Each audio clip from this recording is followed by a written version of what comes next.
Chris, thank you so much for coming on. Thank you for having me. Thank you, listeners, for tuning in. It's a pleasure to have you on this podcast. There's so much that we're going to talk about, but before we get started, I just want to say I really like what you represent as an actor. Just your overall positivity. And I've been in your classes too, so I'm saying this as a SoulCycle writer. You're excellent, okay? Thank you. I appreciate it. So it's really nice to have you on. And I want to start right away with your story with Tyler Perry because I knew about you before I even met you, hearing that story of how you got on that show. Yeah. So you're from Philly. Yes. And did you start SoulCycle in Philly or? No. So, I mean, I guess to start from the beginning, I moved to Los Angeles 5 days before my 24th birthday, which was January 30th, 2014. I turned 24 on February 3rd, 2014. So before I moved here, I had a salesman job.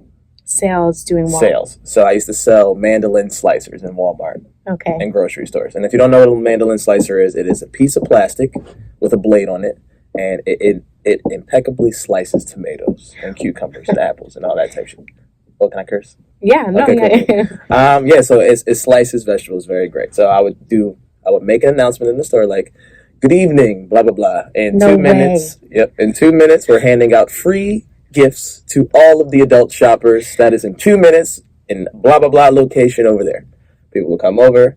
I hand them a free gift. And they're like, but wait, there's this other thing. I pull out the mandolin slicer. I would do the demonstration. And I mean, it wasn't too bad, though. You get $7 per sale. So that job got me to LA because I could work anywhere in America where Walmart was. Why LA? What made you did you always know you wanted to be an actor and that's why you thought, let me go to LA or? No. I was in college. I went to a school called Millersville University and I majored in communications. My mom worked for a radio station in Philly, and we were saying back then like, oh, we should have like a radio show together. So that made me want to go to school for like communications broadcasting. But no, I was doing very poorly in school. I was just worried about girls, and I dropped out, went to community college, and then took an acting class. And then that's when I learned that I wanted to become an actor. Because essentially sales, you got to be a good actor. Come on, to make these sales. And like what you were selling wasn't easy to sell, No. I mean, it wasn't easy at all. Like there'd be times where I would sell nothing, and there'd be times where I sold like 30 in a day, which was a great day, But I mean that job though, and then mixed with me realizing I wanted to be an actor when I went to the community college, with that job got me to Los Angeles. So I met a group of people. We filmed like this independent project in Philly, and we were like, it worked out well, and we said we have to move to LA together. So that's when we all moved to LA. So you came with a group of people here. It was me, my girlfriend, my old roommate Derek Metellus, and my other old roommate Adam Charlton. So me, Derek, and Adam. Derek is the writer, so he created the show called Quarter Life Crisis. He cast us in the show. He saved up all of his money. He did all that good stuff. We filmed it. We showed it in Philly, and we're like, no, we got to move to LA because that's just where we need to be. Like we had this concept. We had this thing that we were thinking like, oh, we made it in Philly and then move to LA can work out. Right. But no, we knew we had to come to LA to actually like pursue. So you come to LA. Tell me how you got involved with Soul after that. Were you always into fitness and? I was always into fitness. I have a group of friends that they all play football, so I just knew a bunch of. You were like that. I was that guy. I played all the sports growing up as well. But I was doing the demonstration job, and my time was just taken away. Like I was working 7 days a week sometimes. So I said I need to find a job that gives me time and gives me money. So my friend Rashad, his older brother's wife now, she was an instructor at SoulCycle in New York City. So he put me in contact with her. We were via email, connecting back and forth. And then she was like, oh, I'll set you up with some classes, and we'll see how it goes from there. So she put me down as a Soul R. So Soul means Soul Recruit. So it's like they recruited me.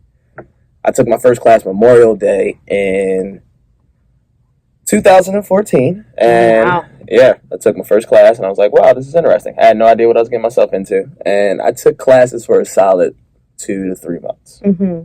Then after you take classes for 2 to 3 months, you have to audition to be an instructor. Right. Now, one thing about the instructors at SoulCycle, you have to train in New York. You can only come out of New York, basically. At that time, you can only come out of New York. No, not come out of New York. You have to go back. You have to go back to New York and train there. And it didn't pay for you to go. and train. So you have to like make it work. Right. And you get paid while you're in training, but you just have to make it work while you're right. there. Mm-hmm. I just moved to LA. Didn't have money to do that. Didn't have money. I barely had money to feed myself. So that was a bit of a dilemma. But still, I auditioned anyway. The audition went really well. This was in August now.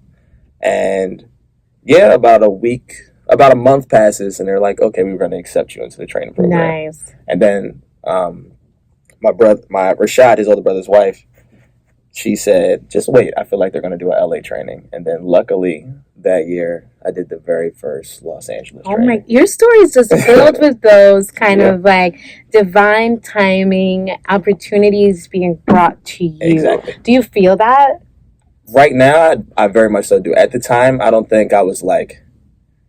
Conscious of it, maybe? I wasn't conscious of it. I didn't realize like the magnitude of everything that was happening at that time. Mm-hmm. I was obviously very grateful. And the biggest thing I said when I moved to LA, I was like, I'm going to say yes to all invitations when I moved to LA. So let's say like if I'm tired, even if I have to do this, I'm going to say yes because I don't know who I'm going to meet. I don't know anyone. And I'm just going to see where that kind of leads me to. I feel like you still have that yes personality though. I feel like you still embody the yes, open to opportunities. Yes, I'm open to doing what I need to do. You carry that with you for sure. For sure. So LA training. We did the LA training. And still before, like during this time frame, I was still working at the demonstration job. I also started teaching swim lessons. Oh my goodness. I didn't have as much money at the time, but it was enough to kind of like set everything up for now. Right. So we do the LA training. Humble beginnings. That's great. Humble beginnings. Everyone starts differently, and I said this in a previous episode about taking even the small steps matter so much. So much. I mean, there's times we like went to the food bank because it was like, it was like that. It was like that at times, but it's cool. It was all the setup for now, which I'm grateful for. Thank you for sharing that. That's so honest, of course, and so real. Of course, you know what I mean. I know because I met you now, so I met you at this point. Yeah, it just looks like he just effortlessly got there. No. He's just this guy. He's got it going on. But to know your journey this is why I have this podcast. Even the backtrack, like I only had $1,300 saved when I moved here, right? And we got approved for our apartment the day before I left Philly. Wow! Like literally the day before, right? Mm-hmm. So that was like, and the job I had, they could have put me up in a motel while I worked at the Walmart. And I had to just pay for half of it, and I was just like, "Fuck it, that's what I'm going to do." If I have to do that. But we got approved the day before, so. Wow. So you did the LA training. What brought you to Atlanta, though? So the LA training, LA training, right? This is in October now. Mm-hmm. We do that. It's about 4 to 5 weeks. You have to do this thing called a community class. Mm-hmm. That's like a free class you teach to the public. Right. Mm-hmm. They come. It's like our final test, so you have to do 2 of them. I did 2 of them, and they were like, "Okay, you're ready to go on the schedule now." It's now November. I stay in LA for Thanksgiving and Christmas. I didn't go back to Philly. I stayed here, and I was working. And I quit my demonstration job in December. That was exciting. The bold. And then I did only SoulCycle. Was it scary to do it? Like to quit that? It wasn't. It was scary because I wasn't teaching enough classes to pay my rent at the time. So you didn't do this at like the height of SoulCycle. You were like, I believe in this. I can do it now. Exactly. Because for me, I only taught like 4 to 5 classes a week for a good 4 months. Wow. And I needed to teach more than that to survive and like have like money to do things that I want to do. Right. But I guess I'm fast forward a little bit after, let's say like in January, I'm teaching a class, and this woman named Stacy Dutton comes to me after class and says, "Are you an actor?" And I said, "Yes, I'm an actor." And she was like, "Oh, okay, I'm a casting director. I want you to come and audition for this show." So this was in January at the time. And I was like, "This is amazing." She gives me her information. I call her that day. She told me to come downtown, and she was casting this show called Cry Wolf, and it was a non-union reenactment show on Discovery ID. So I go, I audition. We know how we feel about those. But this is the first thing ever. I'm like, oh, you're like, I'm on it. Oh yeah, I'm like, this is amazing. I would love to come audition for the show. Right. And she's still like a great friend to me now today, which is amazing. I go down there, audition for her. It went well. She called me afterwards, like, the director loved you. And then they called me like the day after that, and I booked that. And that was like the first like paid acting job I had. Yeah. And I was like, I made it. This is great. Exactly. I was like, I made it. This is great.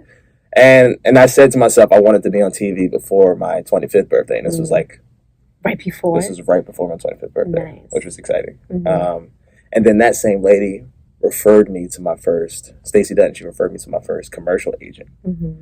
And like a week after my birthday, I had 2 auditions, one for an NBA commercial, one for a Dairy Queen commercial. And I booked both of those. I love how you remember each one, too. Because once you do so many, you're like, I don't even remember how many I've done, you know? Well, like I learned, my 2014 was a setup for 2015. Like 2015, everything changed. Right. Like everything changed. The amount of money I made, the people I was with, like everything just shifted. But it was great because I didn't know about everything. So the NBA commercial was a non-union commercial, and the Dairy Queen was a SAG national commercial. So you became SAG eligible right away? No, I became SAG eligible in November because my friend did a SAG project. Oh, okay. So I think that's another reason why I was able to get the agent, because I was already SAG eligible. Right. But yeah, that was the first 2 commercials I did. Now, if I fast forward to April, Kylie, that's her name, my friend Rashada's older brother's wife, she was like, "Hey Chris, what do you feel about going to Atlanta and teaching SoulCycle at Tyler Perry Studios?"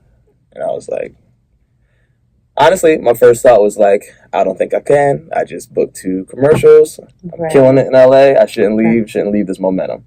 So I spoke to like my parents about it, friends, girlfriend about it, and they were like, "You're stupid. You should go." So an hour goes by. A text was like, "Yeah, I'll go." So they're like, "Okay, cool. You'll go in a month from now." I'm like, "Great." The next day they call me back. It's like, "No, you're going to go in 2 weeks." Oh my goodness. And they wanted me to go for 6 months initially. How long were you there for? 3 months. Okay. There for 3 months. So the way only 3 months. I love it. Only 3 months. 3 months. So I go down to Atlanta. They fly me out. They put me up in corporate housing, all that good stuff. The apartment I was staying in was way nicer than the apartment that I had in LA. Because there was also 4 of us in a 2-bedroom apartment in my LA apartment. Like we shared a room, like college style. So I get there. We do the sound. I get there on a Saturday. So Monday comes, right? And I have to go and to the studio and meet Tyler Perry for the first time, meet all the people. He had 400 employees. They were in the class. There was only 30 bikes, but there was 2 classes every day. Luckily, Angela Davis, she's a great friend of mine, a mentor of mine, she taught the first 2 classes. So I plugged my phone in on Sunday night, and it was one of those outlets where you have to turn on the light switch for it to work. So my phone died. I had to be there at 6:30 a.m. No. I had to be there at 6:30 a.m. So I was late. And I remember waking up at like 4:30 a.m. and looking at my phone. I was like, "Oh, I got time." No. And I didn't realize it. I woke up at like 7. I needed to be there at 6:30. So I just now get to Atlanta. My phone was dead. I had to be there. So I'm like, fuck it. I'm just going to get in the car and try and drive there off memory. No. So oh my goodness. I get in the car, try to drive there off memory. And obviously I'm going the wrong direction. I had the outlet in the car, so I plug my phone in. Finally, the phone turns on. And then I get there at like 7:30. No, an hour late. An hour late. So 6:30 was already a half hour early. So I got there, I guess, a half hour after the class started. And so I was there for the second class, but Tyler Perry took the first class. So on the way there, I'm like, they're going to send me back home. I'm going to get fired from SoulCycle. Like, fear just probably took the driver's seat in that moment. I was like, you're done. I remember waking up and I yelled very loudly. Like, I just yelled. Because I didn't know what was going to happen. Right. But thank God Angela was there. And she told me Tyler Perry was pissed. And she was like, Chris is not like this. He wouldn't do this. Like, something's going wrong. So I thought my power went out. So that's what I said. I said my power went out because I set my alarm. And also when I set my alarms, like if I have to wake up that early, I'll put 5:30, 5:31. Oh my gosh, I have 5:31, 5:32, 5:33. I have every minute. I do the same thing. I do the same. Yep. But after that blows over, I start teaching the classes Monday through Friday at 6 a.m. and 7:30 a.m. And I remember it was like 2 or 3 days after that, I went up in Tyler Perry's office, and he was like, "You're only in Atlanta for me, right?" And I was like, "No, well, actually, I'm an actor." And you just told him straight up. That's the biggest thing I said to myself before I moved to LA too. I was like, I'm going to tell every single person I'm an actor that you are this thing. That I am this thing. I'm not afraid. Right. Not afraid. Because people are like, oh, like there's times people say, oh, like everyone else, and I'm like, yes, exactly like everyone else. Living here, I feel that more than when I was in New York. In New York, it's different, and I also noticed a difference between I'm in law school, and I'm an actor. I'm in law school. Wow, great, amazing. You must be intelligent. I'm an actor. Oh. Yep. What can we see you on? You know? Yep. People like tangible things. Right. You know? Right. But even still, too, I feel like for your story, as you being in law school and being an actor, people would even respect that more because they're like, wow, this intelligent woman chose to leave this, like, guaranteed field, you know? Right. Yeah, I get mixed, like, are you sure about that? And people are like, are you going to take the bar exam? I'm like, I'm not even going to go down that rabbit hole. It's not what I want, you know? But I can't imagine, like, walking into Tyler Perry's office and saying, I'm an actor. Straight up. You know? I am an actor. And the first thing he said, he was like, oh, well, we can just put you on one of the shows. Oh, my goodness. How did you feel?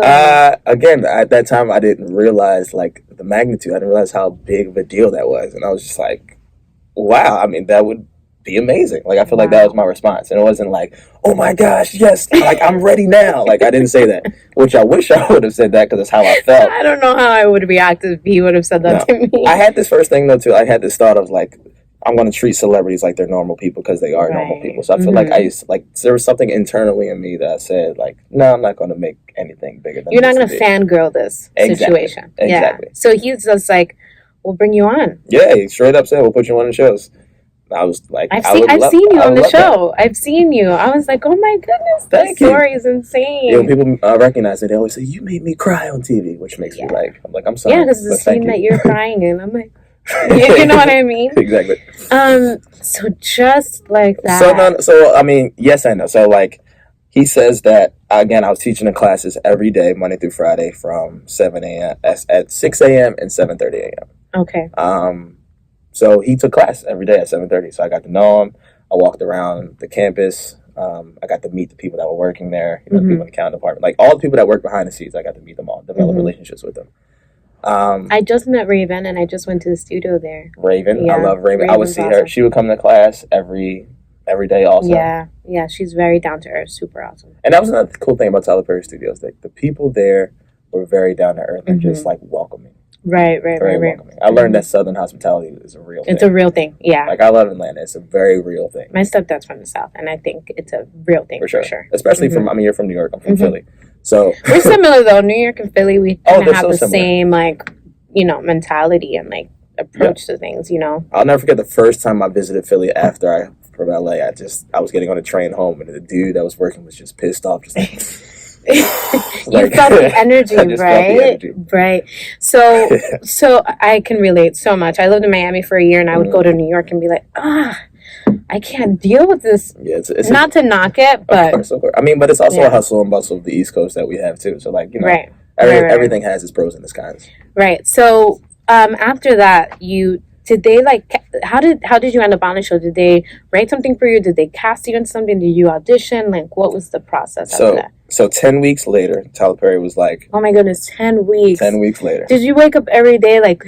Well, no. I mean, I was with him every single day. And I got to hang out with the cast, and like, we would do things sometimes. Like, I flew to Memphis one time, and I got to see his show. I like went on a private jet for the first time. We went to the whole cast. We went to the Bahamas and like rode SoulCycle. Like, so you were experiencing this during this time. Everything at that time was new experiences for me. Like, I went to a rap party for the first time when I learned that that everything is free in terms of alcohol, which was an experience because I didn't know that's how that worked. So, I remember me trying to run home at 4 a.m. one morning because I was like, I could do it.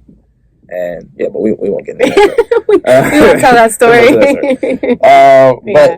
So 10 weeks. So during that time, I'm getting to know everybody. 10 weeks passed. Tyler Perry says, he was like, I wrote this part. I want you to read for this part.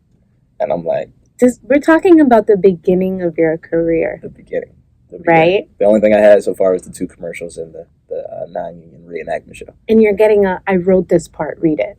Which that's like what actors are like, I can't wait till this director says that to me. Yep, exactly. I remember I was like, great, I would love that. And I text my mom, my dad, my brother. Like, we have this group chat.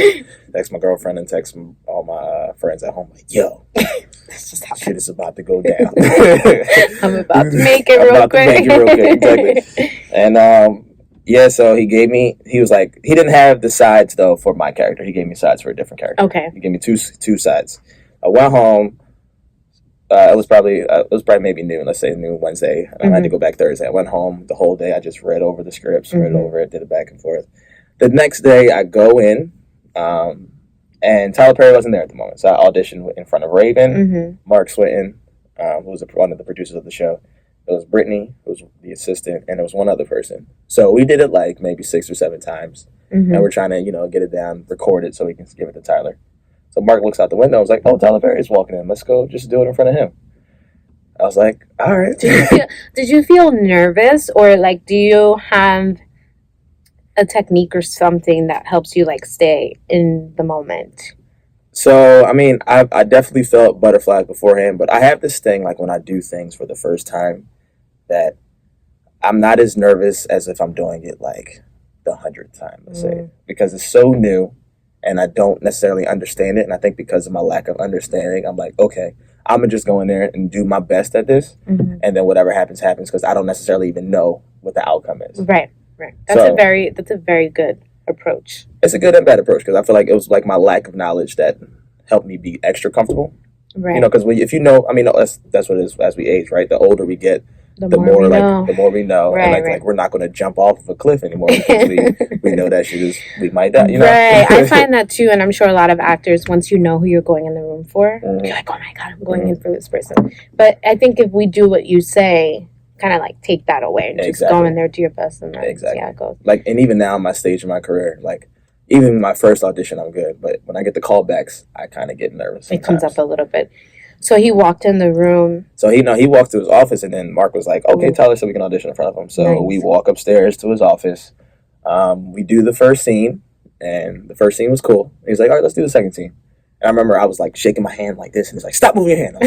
Because I was on the phone on the scene. The next scene, it was like a scene of me like speaking to a woman. It was like a more intimate scene, and I just remember feeling like this shit is going so well. Like I remember having that feeling, like for that scene, and I just remember I could see him on my peripheral, just like this. And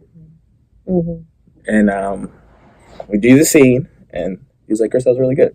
He's like, "Go walk out in the hallway really quickly." So I was like, "Okay." Go out in the hallway. Chris, I would be like trembling outside. I would be like, I was trying to stay cool, keep myself together. I go out in the hallway, I just sit and I wait. Yeah. And it was probably like 5 minutes. And they called me back in. He was like, "Chris, that was a really good job. I want to offer you the part." There's so many things, everyone, that are so unconventional with the story. Yep. First of all, we don't find out within 5 minutes. No, never, right? Ever. No. You don't find out on the spot. Nope. And you don't have Tyler Perry say, "Come into my office and let's do this." Yeah. So for me, I love your story so much because it's like divine. You are placed exactly where you need to be. Yep. And then your attitude matching that makes this such an amazing story. Like, your career is going to go places. We know that. But just listening to it, you're like, man, anything can happen. Anything can happen, you know. That was the biggest thing I learned from that. Just like if you just allow yourself to be in this space and like connect with people, you never know where it'll take you. Right. Like, because like there's just, and it's not even like, oh, this person can give me this. It's just you like being exactly who you are, and then you're going to attract those people too. Right. And getting on a show like that has now brought you on.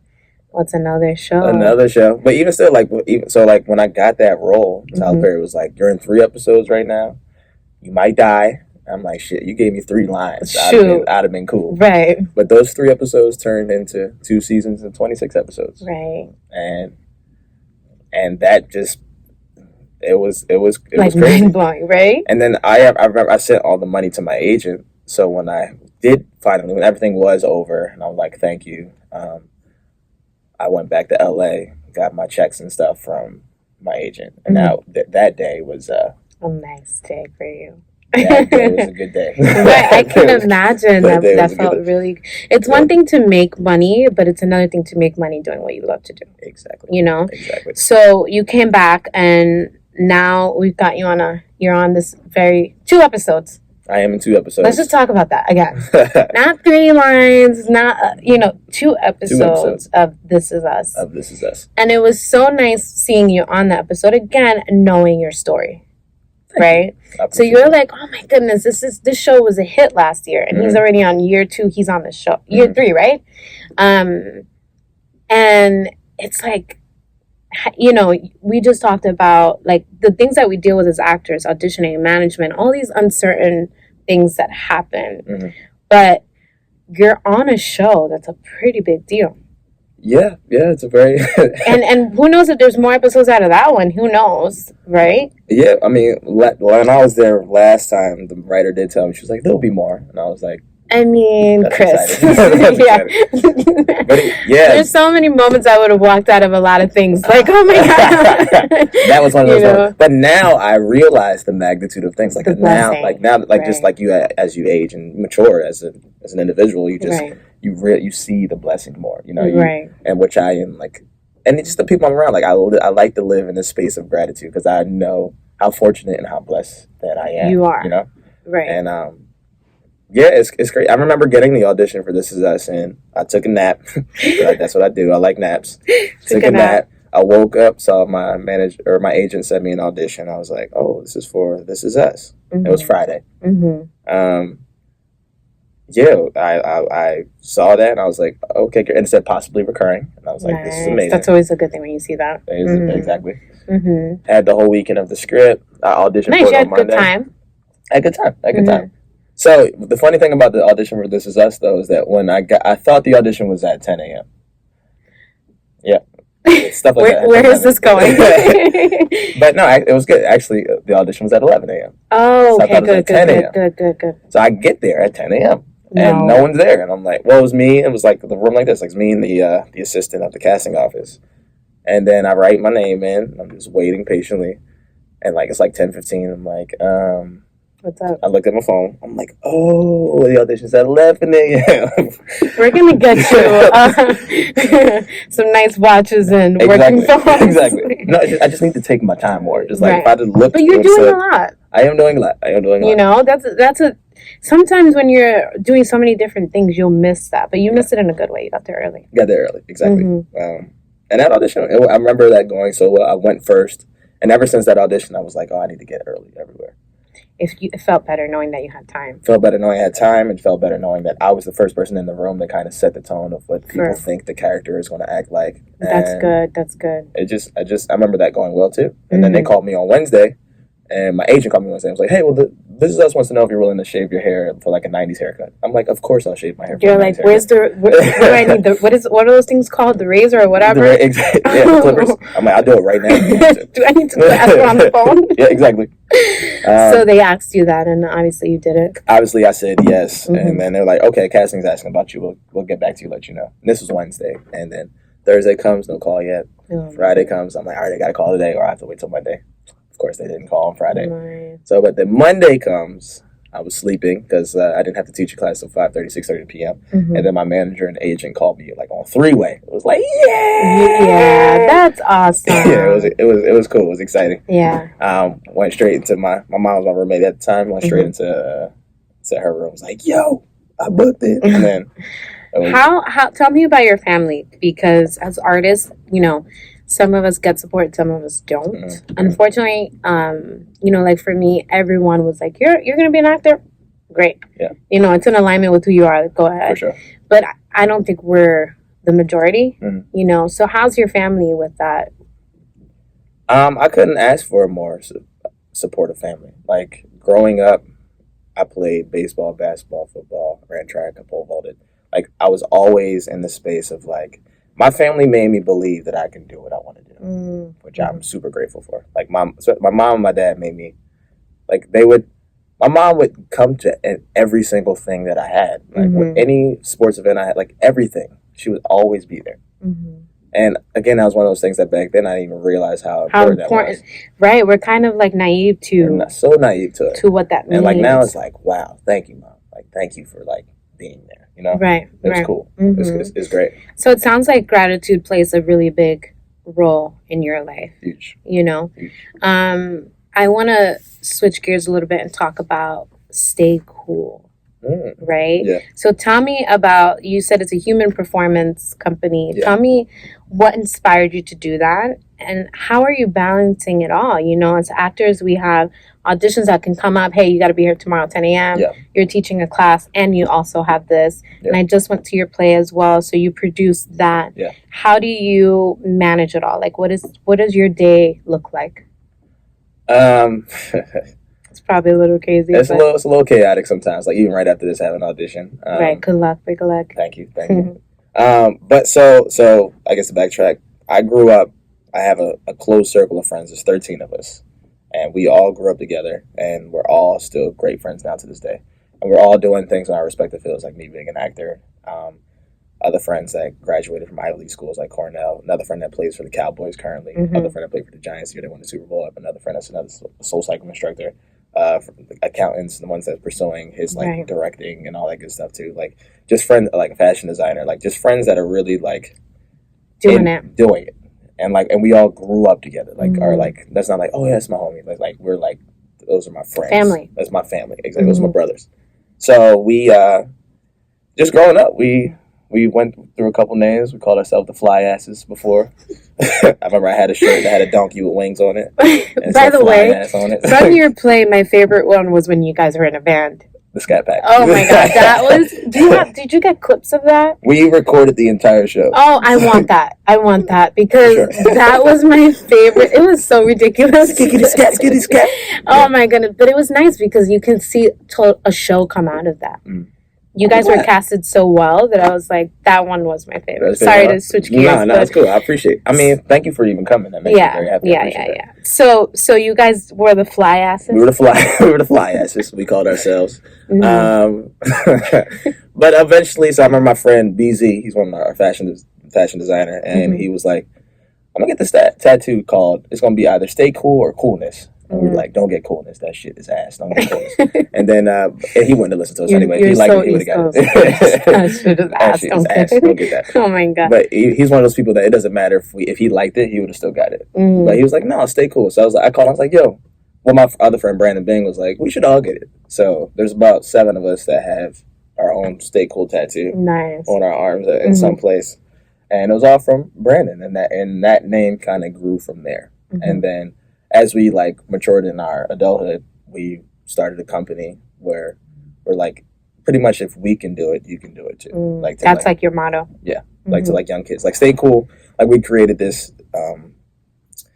I guess the meaning was like it means to stay optimistic, positive, focused, and true. And the whole like mission statement was to inspire all individuals to have the confidence in pursuing their passions. Right. And I love that because that's why I have this podcast. Yeah. You know, anyone who watches you will say, wow, like I said, I just met you now. I knew about you before, but I met you now. Yeah. And you would think like, this guy just like gets it done some miraculous way, you know? That's awesome. And it's just like, you know, smoothly going from thing to thing, but you had a journey to get here.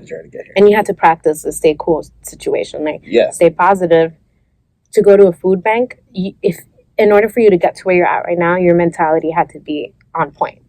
100%. You know? So what do you do with stay cool? So now that I am in LA, I'm not detached. I'm just not as in it as much as I used to be. Right. So, but we used to go to schools and we would speak to schools and do like anti-bully seminars. So we would speak to as little as 6 kids, as much as like 1,200 kids in like an auditorium setting, and like give these pretty much seminars and like kind of share stories and how bullying is not, you know. Did you experience bullying growing up? I can't say yes, but I can't say no. So like me and my friends, like we're boys, so we would just come at each other and make fun of each other all the time. I did. Did you experience bullying growing up? Well, yeah. Go. I was buck-toothed. Okay. Well, me too. Look, I got braces. Did you get braces? No, I didn't get braces. Let me tell you, I think I'm for braces. I was buck-toothed, and I also had like so much hair, and like I was just kind of like, I was a tomboy, so I didn't really care about appearances for me as a kid. Yeah. And once I caught wind of like being buck-toothed, there's something wrong with that. Then I was like, well, I have to be tough. I gotta be, yeah. So I was a tough kid because, Were you small? Yeah, on top of that. And I was like, you know what? I'm not gonna let people laugh at me and like because of my teeth. So I'm gonna make sure I'm tough so everyone knows not to mess with me. There you go. That's how I survived because of, and I used to hang out with guys more, so I didn't really have to deal with girls. For sure. You know, the whole pretty thing. There was no pretty in me at that time. Yeah. So, but I knew like, oh, these teeth, these people are making fun of me. That's literally, and then I'm like, what can I do about this? So bullying was like a thing that I went through for a lot. Well, I guess I should retract that statement because I have that same exact story. I was always the shortest kid. Like I didn't get over 5 foot until I was in 9th grade. So and I also had buck teeth. But I didn't and I was sensitive. Like I'll cry sometimes, but I developed this tough personality where it didn't necessarily faze me in that way. And I had a whole squad. Like we had a whole team. So like bullying wasn't necessarily a thing where for me at like later in like high school and all that good stuff. That you have I didn't have a squad, but I was like, don't mess with me. And then I would do wrestling during recess with the guys. So I made sure, like, listen, I can handle myself. You don't want to mess with me. You know, it was one of those things. But that's interesting that you would go in and talk about that. Do you think that affected you at all affects you at all as an adult in the way that you... Well, me speaking to the kids? Yeah. I would say so, yeah. I will never forget, we were speaking to the one kid, and I told the story of one of my acting stories, and I pretty much said you can be whatever you want to be. And I remember the little kid stood up, we gave him a microphone, he was like, so if I want to be Chase Utley, I can be Chase Utley?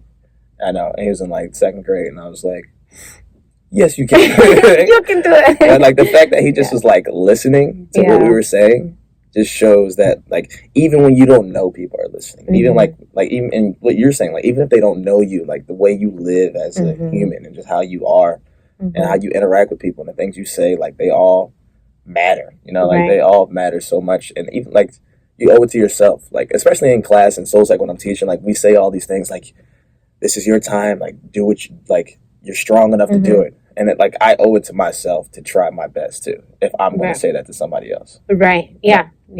I've taken Angela's class. I've taken your class, and SoulCycle's hard. It's just, it's an ass whooping. I go in there with this positive attitude, and then 10 minutes in, I'm like, how much time do we have left? I want to get out of, like, forget this whole body thing. I want to get out of here. So you know, you have to speak to people like me that go in there, and we're like, we don't want to do this anymore. And the motivation helps. So I have questions from my guests. We have Wally from Alaska. Tell us about the moment you realized you wanted to be the actor. Like, how did that moment feel for you? So in college, I went to a 4-year university and I was failing. I remember I skipped the final one time. I was not doing well in college. And it wasn't because I just wasn't trying. Like I didn't have the passion to try. And then when I left and I went to the Montgomery County Community College, I took an acting class. And I'll never forget, I started doing better in everything else when I took that acting class. Like my grades got better. Like I was in the library actually like doing work. Like I was doing things that would serve me as a human and like in school. And I never did that before until I took the acting class. And another, like, it's that, and it was mixed with, I met with this woman named Lori Wilson. She's a news caster in Philly. She was at the time. And I was going for, like, an internship. And I remember saying to her, like, I want to be an actor, but this job seems like it would be fun, too. And she was like, Chris, read this. And the paper said something like, 5 kids shot and killed in South Philly. And then she was like, this job is not fun. If you want to be an actor, you should be an actor. And I was like, and I'm sure she doesn't remember she said that to me. Right. You know, and this was almost 9 years ago now, you know? It sounds like you've had people to encourage you along the way. I'm telling you, your story's just like, God sends you an angel. Here we go. What do you think about this? Yes. And you've just been saying yes, yes, and I didn't even know, like, I just met that woman that day. Like, I don't know her, you know? I just was for my cousin was in the same church as this lady, and she set me up with this meeting with her so I could potentially get an internship. Right. You know? So, and that was all within like the same like 2 weeks of each other. Like me doing the acting class and me going into that meeting. It was like, wow, like this is what I. And now you're here. And now I'm here. Now you're here. Now I'm here. Auditioning, managers, like the whole shebang. So I asked my guests these 3 questions. Number 1, do you have any regrets about maybe the way that you took your journey or decisions you made along the way to get you to where you're at right now? That could be relationships, that can be anything. Regrets would definitely be, I remember at the end of the Tyler Perry thing, I didn't call him and say thank you right away. And I definitely wish I would have called and said thank you right away. Like, I said thank you along the way, but like when it was done, I didn't say thank you. Like, and I should have said thank you. And I remember thinking I should call him, but then I had this thing in my brain. I was like, nah, he's busy. I'll wait till I see him, you know. And I should have said thank you, because I'm so thankful for that.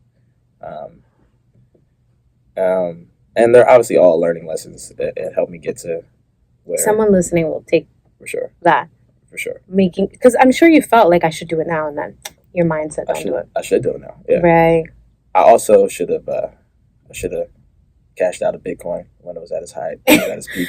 I still don't understand Bitcoin, to be really honest with you. I got it when it was early, and I was like, oh, it's going to go up some more, and it didn't go more. I don't understand it. I feel like it was such a hype. I'm like, what I don't understand, usually I don't engage with. No, I made a decent amount of money on it. You can send some over. Send some over to you? Send some over. We take checks here. So, second question is, what is one thing that you're grateful for? You may have a lot of things, and you're someone that walks in gratitude. Yeah. And I can relate to that. So it's kind of like a walking practice for me. But what is one thing that you can say today? I mean, other than the obvious reasons of like where I am now, the people that like my parents and my little brother and my StayCool friends, my girlfriend, like in my coworkers, like they're a big part of the energy I was surrounded by, and they're a big part of the reason of why that can help me feel that I can do anything. Yeah, anything. So, and they're all here still. You know, so I'm super grateful, especially with my parents. You know, super grateful for them making me instilling the courage into me to go out on my own and accomplish something. Right. And it's, again, that anything is possible, and your life proves that. Like, for sure. All of ours, we all create our own destiny, so there's obviously something in you that feels that there's no limit to where you could go or how it will come. Oh, I have zero doubt. I know that, and this is like only the beginning of everything. Like, I know for a fact that I just know for a fact there's going to be so much more greater things that's going to happen to me and the people around me and to the future people that I'm going to meet. Right. Like, especially like with that play we did recently, like that was the first thing I ever produced. I produced this play. My friend wrote it and directed it, and we did it. It was a free show, but 100 people came to see it. Did you hear that crowd though? I heard the crowd was with laughter. Yeah, it was amazing. That's amazing when that happens as an actor. Like we never know, especially in theater, how the crowd's gonna respond, if they're gonna like it. But that's what I pay attention to. Like, look. Everyone's loving this. I was trying not to like let it throw me off, because I was like, wow, people really like. Yeah. They were like really enjoying themselves, which was exciting. You did a great job. Thank you. All right. So last question is, if this was your last recording, I know it sounds dramatic, but if this was your last recording, what would you like people to remember you for? To remember me for? If this were my last recording, I would want people to know that that guy just didn't stop. Like, I want people to know that, like, just because you don't have something that somebody else has, or like, just because you started at this point and this other person started at this point, doesn't mean you can't get to whatever the point is that you want to get to. Like, I want people to know that, like, I didn't stop. Like, I didn't stop going in the direction that I wanted to go in, because I know that it's possible and that I can do it, and I want people to know that if I can do it, they can do it. Especially the young bulls, the little kids, from like everywhere, but like from Philly, from Cheltenham, PA. That like, if I could do that shit, you can do that shit too. and I'm walking proof of like, and my friend, like we're walking proof of like of manifestation. Well, it's the manifestor's journey. So tell us, where can we find all of your stuff? Instagram and... So Instagram is... How do we keep up with you? Keep up? We got a couple. The easiest, definitely Instagram. Chris V. Pipkin, SC. So it's like Christopher Vance Pipkin, SC as in StayCool. So Chris V. Pipkin, SC. My Facebook got hacked, so I'm going to make another one. No way. Yeah, I got hacked earlier this year, unfortunately. Oh, my goodness. But yeah, for my boot camps, when I host my boot camps. Right, because you host them here in LA. And Philly, no? And Philly, yeah. Right. That's letsbootcamp.com. For any StayCool merchandise you want to purchase or support, donate, we're going to do a boot camp soon. That's StayCoolbrand.com. SoulCycle, you go to SoulCycle.com, catch you on that schedule. Box Union, I teach there as well. Ready. Oh, your boxing class. Catch you on that schedule. Let's not talk about these classes with you. When you think you know how to do something and you walk in that class, okay. Yeah, Box Union too, right? Box Union in Santa Monica. We're opening up West Hollywood very, very soon, so you can catch me there as well. Nice. And, yeah. Just keep hustling. Chris V. Pipkin, SC. Holla at your boy on there. Thank you so much for coming on. I'm so grateful to have you here. So, everyone, thank you so much for tuning in. And remember to always choose gratitude over fear.